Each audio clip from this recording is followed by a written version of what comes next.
হযরতে সুলাইমান আলাইহিস সালাতু ওয়াস সালাম তানার জীবনে তানার স্ত্রীর কারণে আল্লাহ পাক এই নবী সুলাইমানকে ছাড়ে না।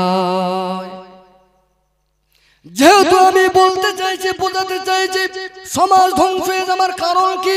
কারণ গ্রামের লোকে নয়, কারণ আলেমের নয়, কারণ অন্য ব্যক্তিরা নয়, এই আমার পরিবার এলাকা ধ্বংস হওয়ার কারণ আমরা নিজেরাই। নবী সুলাইমান আলাইহিস সালামের এই বিষয়টা আলোচনা করলে আপনারা বুঝতে পারবেন। আল্লাহ নবী সুলাইমান আলাইহিস সালাম তানার জামানায় একটা শক্তিশালী বাদশা ছিল। ওই বাদশার নাম হলো সামদুন বাদশা। কি বাদশা? মনে রাখবেন, সামদুন বাদশা। এই সামদুন বাদশা ছিল সেই জামানার শক্তিশালী বাদশা। এমন কোন অর্থ কারুকার্য তার রাজধানীর ভিতরে ছিল না। ওই সামদুন বাদশা সেই জামানার টপ র্যাঙ্কের নাম্বার 1 ছিল, শক্তিশালী একটা বাদশা। ওই সামদুন বাদশা সে তার এলাকার ভিতরে তার এলাকাবাসীদেরকে বলতো, এ আমার এলাকাবাসীরা, দুনিয়ার জমিনে খোদা বলতে কেউ নাই। দুনিয়ার জমিনে আমি তোদের খোদা, আমি তোদের রব, আমি তোদের প্রভু। আমাকে তোরা ইবাদত করবি। সকাল হলে সন্ধ্যা হলে আমার রাজধানীতে এসে আমার পায়ে তোরা সিজদা করবি। সিজদা হবে কার?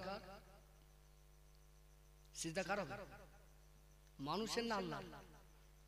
আল্লাহর হবে। মানুষের যদি কেউ সিজদা করেছে কাফের হয়ে যাবে। সে শুধু গুনাহগার হবে না, কাফের হয়ে যাবে। মানুষকে সিজদা করা যাবে না, শরীয়তের মাসলা। ও নবীর উম্মতেরা, নবী পাকের দিওয়ানারা, আল্লাহ নবী সুলাইমান আলাইহিস সালামের কানেতে ওই বাদশার অপকর্মের খবরটা যখন কানে এসেছিল, ওই সময় নবী সুলাইমান আলাইহিস সালাম তিনি সঙ্গে সঙ্গে সঙ্গে ওই রাজার দরবারে লক্ষাধিক জিন এবং দৈত্য দানব পরী আর মানব এতগুলি সৈন্য সামন্ত নিয়ে ওই বাদশাহ রাজধানী ঘিরে দিয়েছে। কেননা নবী সুলাইমান আলাইহিস সালাম জানে ওই বাদশা শক্তিশালী, তার কাছে পেরে ওঠা যাবে না। এই জন্য দৈত্য দানবদেরও নিয়েছিল, এই জন্য পরীদেরকেও নিয়েছিল, এই জন্য জিনেদেরকেও নিয়েছিল, আবার মানুষদেরকেও নিয়েছিল লক্ষাধিক। নবী সুলাইমান আলাইহিস সালাম ওই সামদুন বাদশার দরবারে গিয়ে সামদুন বাদশাকে ইসলামের দাওয়াত দিল। ও সামদুন বাদশা রে, তুমি কেন মানুষকে তোমার ইবাদত করতে বলো? তোমার পায়ে কেন তুমি মানুষদেরকে সিজদা করতে বলো সামদুন? অথচ তুমি জানো না তোমার রব যে আমি নবী সুলাইমান, আমার রব বসে আল্লাহর জমিনে সিজদা হবে শুধু আমার আল্লাহর। বলুন সুবহানাল্লাহ। সুতরাং সামদুন বাদশা রে, এই দুনিয়া জমিনে সেই মালিকের প্রেরিত পাঠানো নবী আমি সুলাইমান। সুতরাং তুমি এবং তোমার দেশবাসীদের এক আল্লাহর সিজদা করতে হবে, অন্য কারো সিজদা করবে না। যদি তুমি না মানো, আমার তোমার যেমন শক্তিশালী সেনাবাহিনী রয়েছে দিনকে চিন্তা করার জন্য, ইসলামকে প্রতিষ্ঠিত করবার জন্য, আমার ওই সেনাবাহিনীদেরকে লেলিয়ে দেবো তোমার সঙ্গে ডিফেন্ড করবার জন্য। ওই সময় সামদুন বাদশা নবী সুলাইমানের কথাটাকে এড়িয়ে গেল। বড় ঘটনা, এক পর্যায়ে দেখা গেল দুই দলের ভিতরে তুমুল যুদ্ধ লেগে যায়। যুদ্ধের পরিশেষে যেটা রেজাল্ট আছে, সামদুন বাদশা হেরে যায়। কারণ আল্লাহ পাক বললেন, ইন্না কানাশ শাইতানি ইন্না কাইদাশ শাইতানি কানা দাঈফা। আল্লাহ পাক বললেন, দুনিয়ার জমিনে যত শয়তানি অশুভ শক্তি রয়েছে, ঈমানদারের সামনে সেটা ভয়ঙ্কর মনে হলেও আমি আল্লাহ পাক আমার কাছে বড়, ঈমানদারদের কাছে বড় দুর্বল। সুবহানাল্লাহ। কেননা শয়তানের শক্তি আমি আল্লাহ ঈমানদারের কাছে দুর্বল করে দেয়। এই জন্য সামদুন বাদশা ছিল শয়তান, শয়তানি শক্তি। আল্লাহ পাক ওই সামদুন বাদশাকে হারিয়ে দিয়ে নবী সুলাইমান জয়লাভ করেছিল। সুবহানাল্লাহ। পরিশেষে সেই জামানার বিচার অনুযায়ী যে রাজা হেরে যাবে ওই রাজার বিষয় আসা সম্পত্তি, স্ত্রী, গোলাম যা হবে, যে জিতে যাবে সব তার হবে। এই রেওয়াজ ছিল ওই জামানায়। এখন সামদুন বাদশার একটা সুন্দরী কন্যা ছিল। ওই কন্যার মতন কন্যা ওই জামানায় পৃথিবীর মধ্যে দুটো ছিল না। যে কন্যাটা সোনার ফিডারে দুধ খেয়ে মানুষ হয়েছে, সোনার পলঙ্কে পায়ের জুতো সোনা, গায়ের শাড়িটাও ছিল সোনা। আপনারা বলবেন শাড়ি আবার সোনা হয় না? অবশ্যই হয়। মুর্শিদাবাদে যাবেন, মুর্শিদাবাদে এখনো পর্যন্ত বেগমের শাড়ি, সোনার শাড়ি মুর্শিদাবাদের রয়্যালে আছে। আমি ওদম দেখে এসেছি। নবাব সিরাজউদ্দৌলার স্ত্রীর শাড়ি। এ তো রিসেন্টের কথা, আর আজ থেকে কয়েক হাজার বছর আগের কথা বলছি। তখন তো সোনাতে এভেলেবল ছিল। সেই নারীর কাছে নবী সুলাইমান আলাইহিস সালাতু ওয়াস সালাম গেলেন। এই নারী, তুমি তো এখন আমার হাতে বন্দিনী। সে বলছে আমাকে ছেড়ে দেন। না, তোমাকে আমি ছাড়ব না, দুটো শর্ত ইসলাম কবুল করতে হবে। ওই সময় ওই নারীটা বলেছিল, ও আল্লাহ পাকের নবী হযরত সুলাইমান আলাইহিস সালাম, আমি সামদুন বাদশা, আমার বাপ এবং আমার বাপের অহংকার, গর্ব, শক্তি সব মাটির সঙ্গে মিশে গিয়েছে। আজ আমি অসহায় হয়েছি। তোমার আল্লাহকে যদি আমি মানি, কি হবে, বিনিময় কি পাবো? আল্লাহ নবী সুলাইমান বলতে লাগলেন, ও সামদুনের কন্যা রে, তুমি যদি এক আল্লাহর ইবাদত বন্দেগী করো, মেনে নাও, তাহলে আমি জানালাম আল্লাহর শ্রেষ্ঠ দয়ার জান্নাত তোমাকে দেবে। সুবহানাল্লাহ। আর দ্বিতীয় দুনিয়ায় যে সম্মানটা পাবে, আমি সুলাইমান গোটা পৃথিবীর জমিনের বাদশা আমাকে বানিয়েছে। আমার শক্তির কাছে, ইমানি শক্তির কাছে কোনো বাদশার শক্তি পেরে ওঠে না। সুতরাং দুনিয়ায় যে সম্মানটা পাবে সেটা হলো তুমি আমার বিবি হবে। সুবহানাল্লাহ। পরিশেষে ওই ব্যক্তিটা, ওই মহিলাটা মুসলমান হয়ে গেল, ইমানের কলেমা পড়ে নিল। নবী সুলাইমানের বাড়িতে শাহী রাজপ্রাসাদে থাকতে থাকে একদিন যায়, দুই দিন যায়। নবী সুলাইমান তাকে তালিম দেয়। সুলাইমান যেহেতু তার পরিবারের অধীনে, উনি নবী সুলাইমান পরিবারকে বারে বোঝাচ্ছে, এ আমার বিবিরে, আল্লাহর হুকুম মানা লাগবে। তোমার বাপের দেব দেবীর পূজা আমার ভিটায় করা যাবে না। আল্লাহ হুকুম যা করেছে সেগুলো মানতে হবে। আল্লাহর জিকির করতে হবে, আল্লাহর সিজদা করতে হবে, আল্লাহর রোজা রাখতে হবে। এক কথা, আমি সুলাইমান আমার দেওয়া শরিয়ত সব তোমাকে মানতে হবে। বিবিও তাই করতে লাগলেন। কিন্তু ওদের ভিতরে আল্লাহ কোরআনে বললেন, ইল্লাশ শাইতানু লিল ইনসানি আদুউম মুবিন। আল্লাহ পাক বললেন, হে মানব জাতিরা, তোমাদের জীবনের, ইমানের, মালের, তোমাদের সমস্ত বিষয়ের শয়তান হলো বড় শত্রু। সুতরাং ওই শয়তান থেকে তোমরা সাবধান থাকবে। নবী সুলাইমানের স্ত্রী সামদুন বাদশার কন্যা এবারে হুজুর হয়ে গিয়েছে, নামাজি বেনে গিয়েছে। যেহেতু স্বামী পরিবার, হেড অফ দা ফ্যামিলি, তালিম দেয়, শিক্ষা দেয়, স্ত্রী সেটা শুনে শুনে ভালো হয়ে যায়। এই দৃশ্যটা শয়তানের আরো ভালো লাগে না। এজন্য শয়তান এবারে পীর সাহেব সেজেছে, পা পর্যন্ত পাঞ্জাবি পরে, হাতে আসা লাঠি নিয়ে, মুখ বড় 12 হাত দাঁড়িয়ে নিয়ে, কপাল কালো করে টলতে টলতে টলতে টলতে সুলাইমান নবীর ওই বিবি অর্থাৎ সামদুন বাদশার কন্যা যে রুমে রয়েছে ওই রুমের ভিতরে চলে গেলেন। যখন নবী সুলাইমান ছিল না, ওই সময়ে গিয়ে সামদুন বাদশার কন্যার সঙ্গে বলতে লাগলেন। এমন সময় সামদুন বাদশার কন্যা বলতে লাগলেন, আরে মুরব্বি, আল্লাহওয়ালা মানুষ, কে আপনার হুইয়ার ইউ, তুমি কে কে, তোমার পরিচয়টি কি? ওই সময়ে ওই ব্যক্তিটা ওই সময় বলতে লাগলেন, এ সামদুনের কন্যা সুলাইমান নবীর স্ত্রী রে, আমি বললাম তোমার স্বামীর একজন বড় দরদি মানুষ। ঠিক বলেছে না ভুল বলেছে? শয়তান বলতেছে ফাঁকা মাঠে গোল দিতে ঢুকেছে এবারে। জানি এই সময়ে সুলাইমান নবী নেই। আজ সামদুনের মেয়ে সারা জীবন চন্দ্র সূর্য পুজো করেছে, আজ নবী সুলাইমানের বাড়ি ঢুকে নামাজ পড়বে? ওরে শেষ করতে হবে। শেষ করার জন্য পা পর্যন্ত পাঞ্জাবি পরিয়েছে, মাথায় টুপি পরিয়েছে, 12 হাত দাড়ি রেখেছে, হাতে তসবি নিয়েছে, গুট করে ঢুকেছে। সুলাইমান নবীর স্ত্রী বলতে লাগলো, কে? বলছে আমি তোমার স্বামীর একজন মহব্বতের মানুষ। তা তুমি এখানে আমার খাস মালিক কিভাবে ঢুকেছো? বলে আমি তোমাকে না কয়েকটা পরামর্শ দিতে ঢুকেছি। কি পরামর্শ? তোমার মতো কি কাজ আছে? তোমার মতন বাপের অবাধ্য সন্তান আর দ্বিতীয় নেই পৃথিবীর জমিনে, তোমার মতো নিষ্ঠুর, তোমার মতো অপদার্থ সন্তান এই পৃথিবীর জমিনে আমি দেখিনি। আরে মশাই, আমি আবার কেমন অপদার্থ হলাম? আমি আবার কি করেছি? বল তোমার বাপকে যে মেরেছে, যে মার্ডার করেছে, যে খুন করেছে, তার বউ হয়েছে, আবার তার স্ত্রী হয়েছে, আবার তার বাড়ি এসে তার ধর্ম মানতেছে। কোন বিয়ে ঠেলেছে বুঝতে পেরেছেন? আজ আমাদের বাড়ির বিবিগুণ, আমরা এদিক ওদিকে চলে যাই, আমাদের বাড়ির বিবিগুণ শরীয়ত বলছে বিবির উপরে তোমার নজরদারি রাখতে হবে। তোমার বিবি কি করে? এ মুসলমানেরা, আল্লাহ বললেন নিজে নামাজ পড়বে, হবে না, হবে না।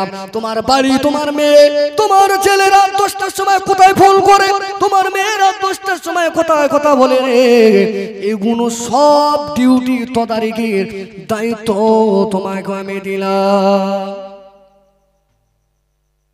নবী সুলাইমান আলাইহিস সালাম জানে না, অগোচরে শয়তান ফাঁদ পাততেছে এবারে। এবারে মেয়েদের মন হয় নরম, মেয়েদের মন ও খোদার পক্ষ থেকে নরম, আবার ওদের মন হয় গরম, দুটোই আছে, গরম নরম। যেই গরম হবে সেই পুরুষের কথায় আবার নরম হয়ে যায়। এটা আল্লাহ দেওয়া সৃষ্টি। যে বলতেছো ঠিকই বলেছে, হ্যাঁ সত্যি আপনি না খুব দরদি মানুষ, আমি আগে জানতাম না। জানো আমি না সত্যি সত্যি ভালোবেসে না আমি এই ধর্ম গ্রহণ করি শুধু নবী সুলাইমানের ভয়ে। আমার বাপ নেই তো, কেউ নেই তো, সব মারা গেছে, কি করব? যা যেভাবে বেঁচে থাকি তাই ঘরে আমি কি করব?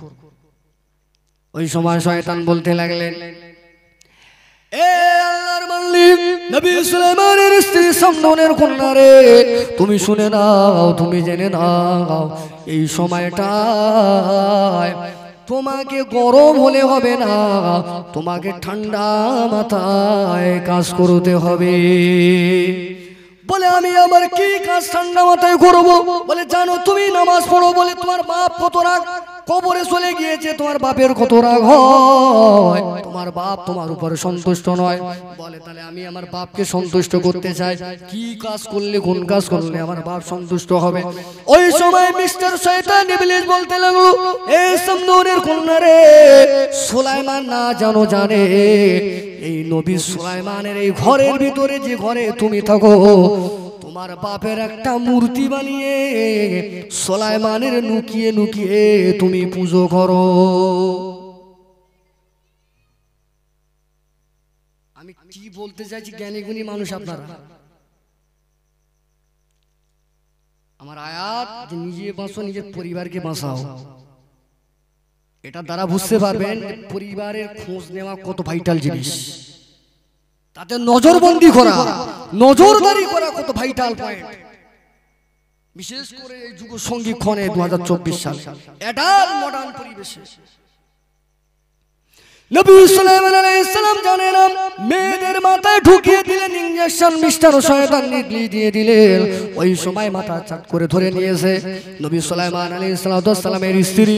ঘরের ভিতরে আল্লাহর নবী সুলাইমানের পিছনে লুকিয়ে লুকিয়ে লুকিয়ে নিজের বাপ সামদুনের মূর্তি শয়তান বানিয়ে দিয়েছে।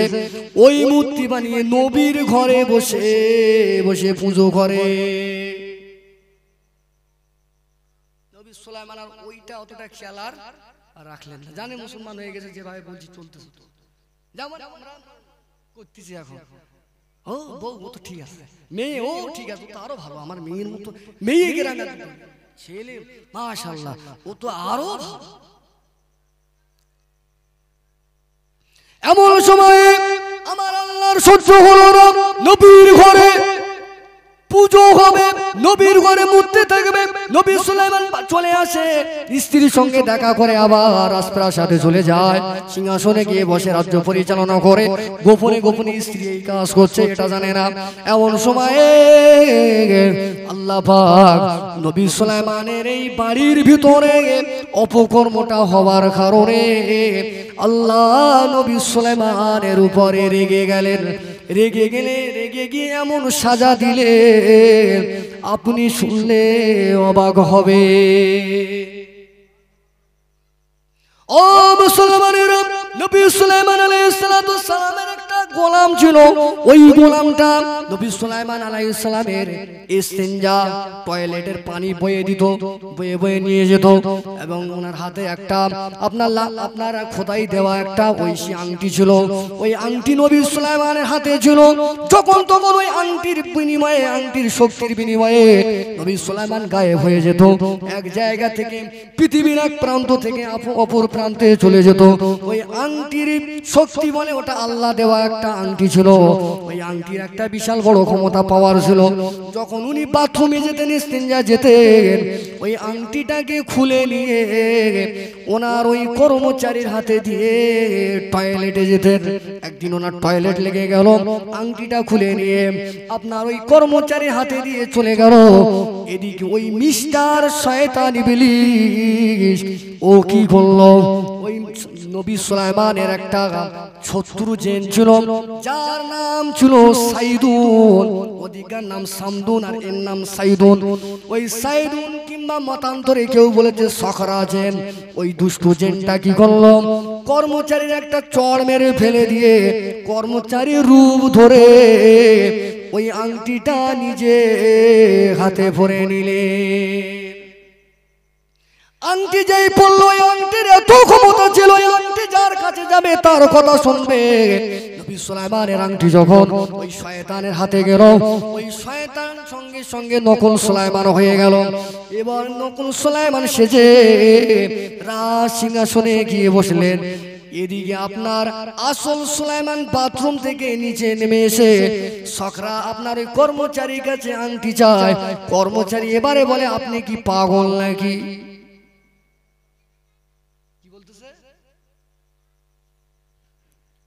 তাহলে আসলে কি আসল সুলাইমান তো, আর নকলটা কোথায়?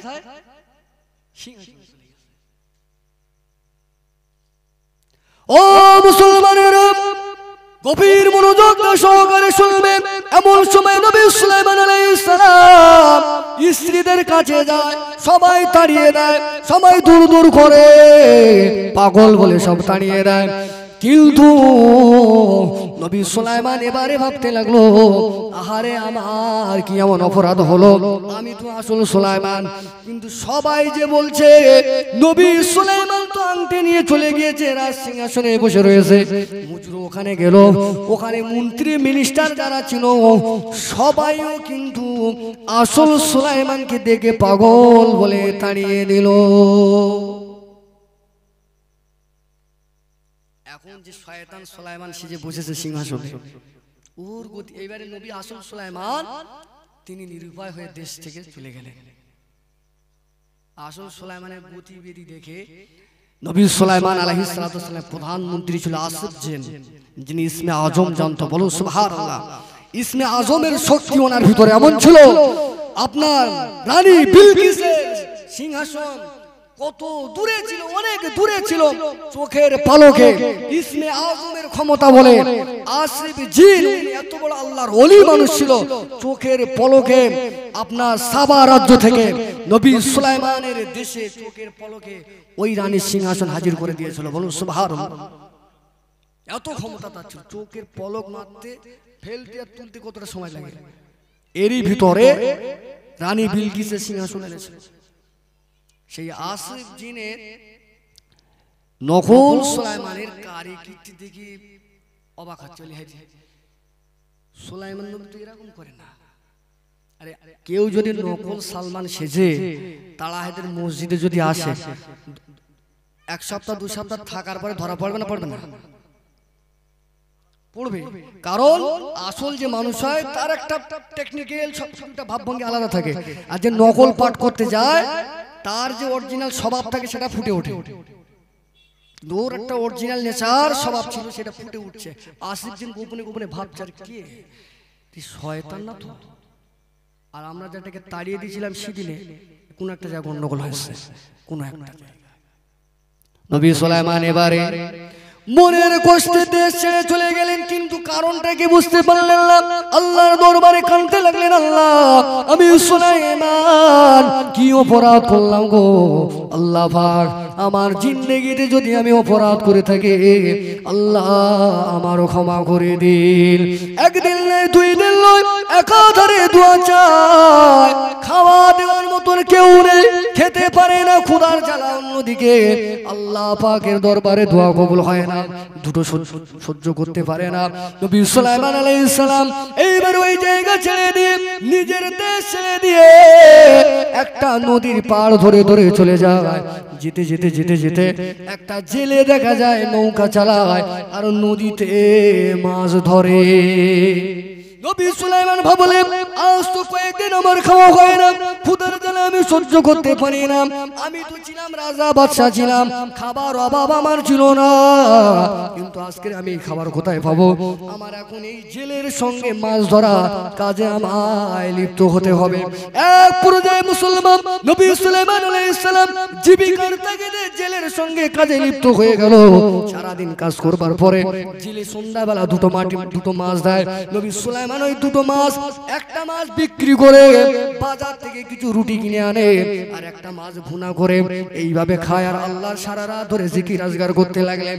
এইভাবে মাজায় দীর্ঘদিন যায়। এবার ওদিকে নকল সুলাইমানের কারিকীর্তি যত দিন যায় তার অরিজিনাল স্বভাব ফুটে ওঠে। ও মুসলমানেরা, এবারে আসিফ তিনি এটাকে ভেরিফিকেশন করার জন্য, আরে আজকের এই মুসনাদে যে বেটা বসে রয়েছে এটা কি আসল সুলাইমান না নকল সুলাইমান, এটাকে ধরার জন্য আন্দার মহলে চলে গেলেন। অর্থাৎ নবী সুলাইমান আলাইহিস সালামের শাহী মহলে চলে গেলেন, বেগমদের মহলে চলে গেলেন। বেগমদের মহলে গিয়ে জিজ্ঞাসা করতে লাগলেন, ওগো বেগম সাহেবারা, ও নবী সুলাইমানের স্ত্রীরা, তোমাদের কাছে কি নবী সুলাইমান এখন আছে? ওই সময় বেগমেরা বলতে লাগলেন, ও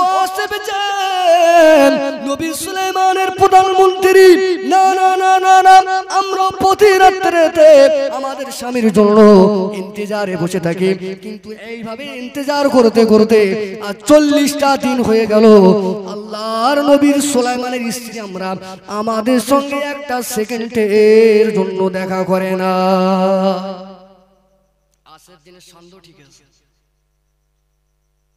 এই বেটা আমি যা ভেবেছি ঠিক তাই, শয়তান। কারণ আমরা সেদিন যাকে তাড়িয়েছি সেই হলো আসল সুলাইমান। এবারে তাওরাত কিতাবের যারা আলেম ছিল, শয়তান পৃথিবীর জমিনে 3টে আমলে জব্দ হয়। এছাড়া শয়তানের গুলি করলে, শয়তানের ঘাড়ে বজ্রাঘাত ফেললে, শয়তানের ঘাড়ে বোম ফেললে ও জব্দ হবে না। 3টি ওর বজ্রাঘাত ফেলতে হবে। 3টি আমল যদি করা হয়, শয়তান পুরো এলাকা ছেড়ে তার বাড়ি ছেড়ে বেরিয়ে পড়বে। নাম্বার 1, যে ঘরেতে সকাল সন্ধ্যা আল্লাহ পাকের কোরআন, পবিত্র কোরআনুল কারীমের 2 নাম্বার সূরা বাকারা দিনে 2 বার তেলাওয়াত হবে, ওই বাড়িতে শয়তান জীবনে প্রবেশ করবে না। বলুন সুবহানাল্লাহ। তো আসিফ যে এবারে ভাবছে এই শয়তানের তাড়াতে গেলে তৎকালীন জমানায় তাওরাত কিতাব ছিল, তাওরাতের বড় বড় আলেমদেরকে দাওয়াত দিলেন। দাওয়াত দিয়ে শাহী মহলে নিয়ে যাওয়া হলো। শাহী মহলে নিয়ে গিয়ে ও মুসলমানেরা, ওই সময় আসিফ জেন বলল আমি যখন হুকুম করব তখন তাওরাত কিতাব পড়বে। আসিফ জেন হুকুম করে দিল, এবারে তাওরাত কিতাব পড়া শুরু হয়ে গেল। মুসলমানেরা, আল্লাহর কোরআন, আল্লাহর কালাম যখন শয়তানের কানে যায়, ওই সময় শয়তান আসিফ জিন এবারে সে বুঝতে পেরেছে আমার চালাকি আর চলবে না, আমাকে মানুষ চিনতে পেরেছে আমি যে নকল সুলাইমান, সুতরাং এখন আমাকে এখান থেকে পালাতে হবে। ও তাওরাতের আওয়াজ যে কানে গিয়েছে, সিংহাসন ছেড়ে দিয়ে ওই আংটিটা সমুদ্রে ফেলে দিয়ে কহর দরিয়ায় গিয়ে লুকিয়ে পড়েছে। এদিকে নবী সুলাইমান আলাইহিস সালাম যে জেলের বাড়িতে চাকরি করে, যে জেলের বাড়ির কর্মচারী হয়েছে, ওই জেলেরও একটা সুন্দর কন্যা ছিল। ওই সুন্দরী কন্যা নারীটা নবী সুলাইমানের প্রেমে পড়ে গেল, এক পর্যায়ে বিবাহ হয়ে গেল। বহু ঘটনা সংক্ষেপে বলতে চাই, আমি তারিখ থেকে বলছি, বানানো কোনো ঘটনা গল্প আমি বলি না, তারিখের কিতাবের ভিতরে এসেছে। এমন সময় জেলের যখন জামাই হয়ে গিয়েছে, এমন সময় জেলে তখন জামাইকে শখ করে বড় মাছ খাওয়াবেন বলে তানার জালেতে একটা সেই দিনে বড় মাছ পড়ে। ওই মাছটা এবারে জামাই মেয়েকে দিয়েছেন, খেতে দিয়েছেন। যখন জেলে আপনার নবী সুলাইমানের স্ত্রী যখন মাছটাকে কুটতে লাগলেন, এমন সময় মাছের পেটের ভিতরে নবী সুলাইমান এসে আগের আংটিটা মাছের পেটে রয়েছে। সুবহানাল্লাহ। আসিফ জেন যে আংটিটা, এই যে সাইদুন জেন, সখরা জেন যে আংটিটা আপনার সমুদ্রে ফেলে দিয়েছে, আল্লাহ মাছকে বললেন, হে মাছ, আমার বন্ধু সুলাইমানকে অনেক সাজা দিয়েছি, আজকে ওর মুক্তি দেব, সুতরাং ওই আংটিটা সমুদ্রের তলায় যেতে দিবি না, তুই ওটাকে গিলে নিবি, গিলে নিয়ে ওর শ্বশুরের জালে গিয়ে তুই ধরা পড়বি। বলুন সুবহানাল্লাহ। তাই হলো, সেই জালের মাধ্যমে শ্বশুরের হাতে আসলো, ওখান থেকে এইবারে উনি শখ করে জামাইয়ের কাছে দিচ্ছে। নবী সুলাইমান আলাইহিস সালামের সামনে যখন আংটিটা যখন জ্বলজ্বল করে, ও মুসলমানের, নবী সুলাইমান সেদিন এত পরিমাণে কেঁদেছিলেন, কেঁদে কেঁদে কেঁদে কেঁদে নবী সুলাইমান আলাইহিস সালাতু ওয়াস সালাম তার চোখের পানিগুলো গড়িয়ে গড়িয়ে আল্লাহর জমিন কাদা হয়ে যায়। এমন সময় স্ত্রী বলে, ও আমার স্বামী গো, তুমি আংটি দেখে এমন কান্না কাঁদছো কেন? ওই সময় ওনার ওই স্ত্রীকে বলে, চলো এ আল্লাহর বান্দা শুনে নাও, তুমি আমাকে জেলে ভেবো না, তুমি আমাকে সাধারণ মানুষ ভেবো না, আমি গোলাম আল্লাহ নবী হযরতে সুলাইমান। বলুন সুবহানাল্লাহ। তুমি কি ভেবেছো আমি কি জেলে? ইম্পসিবল। আল্লাহ নবী সুলাইমানের স্ত্রী বলতে লাগলেন, তাহলে কাঁদছেন কেন? নবী সুলাইমান আলাইহিস সালাম বলছেন, আমি কাঁদছি কেন তোমার চোখে আমি এখানে দেখিয়ে দেই। আল্লাহ নবী সুলাইমান আলাইহিস সালাম ওই আংটিটা যখন পরলেন, সঙ্গে সঙ্গে সঙ্গে হাওয়ায় ওড়া সিংহাসন, লক্ষ লক্ষ আপনার নেতা মন্ত্রী, জিন পশু পাখি আল্লাহ নবী সুলাইমানের সামনে হাজির। আরো ধরে বলে,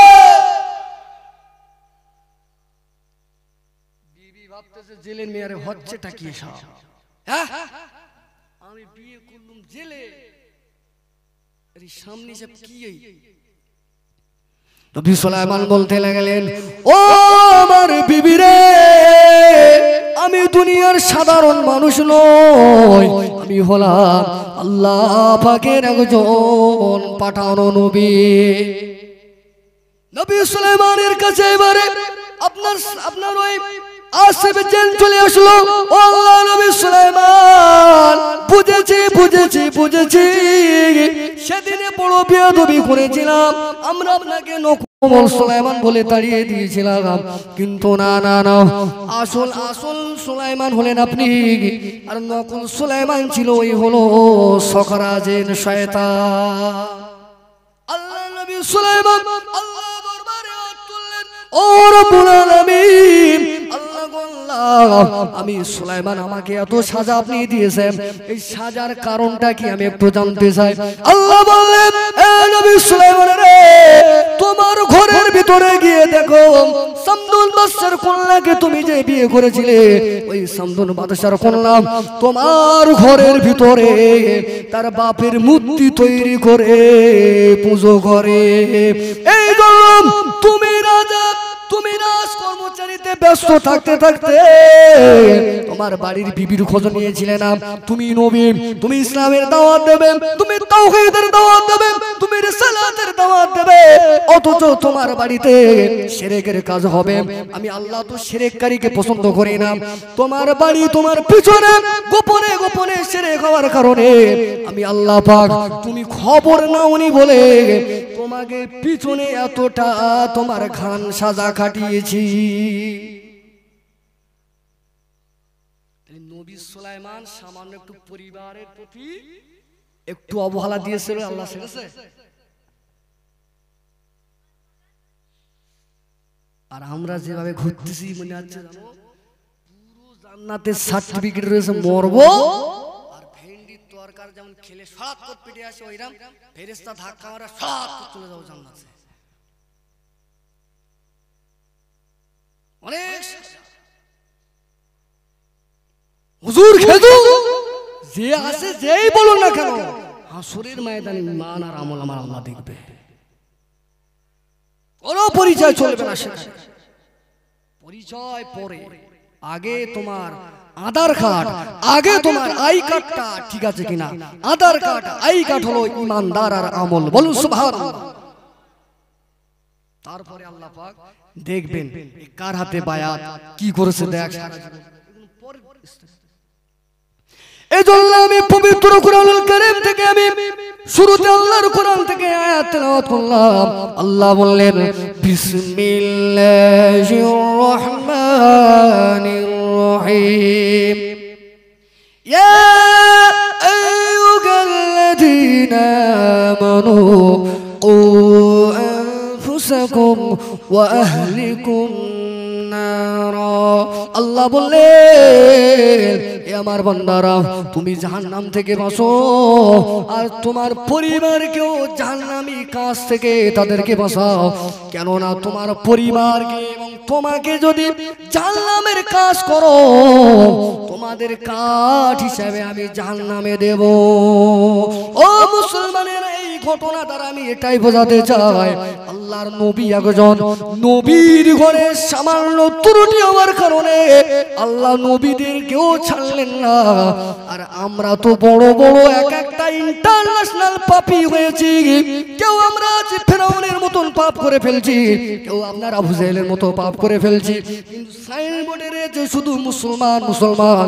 এ মুসলমানেরা জেনে রাখবে আল্লাহ যদি নবীকে না ছাড়ে আপনি কি করে বুঝছেন যে আল্লাহ আপনার ছেড়ে দেবে? একটু দরুদ শরীফ পড়ি আল্লাহুম্মা সাল্লি আলা, জোরে জোরে পড়ে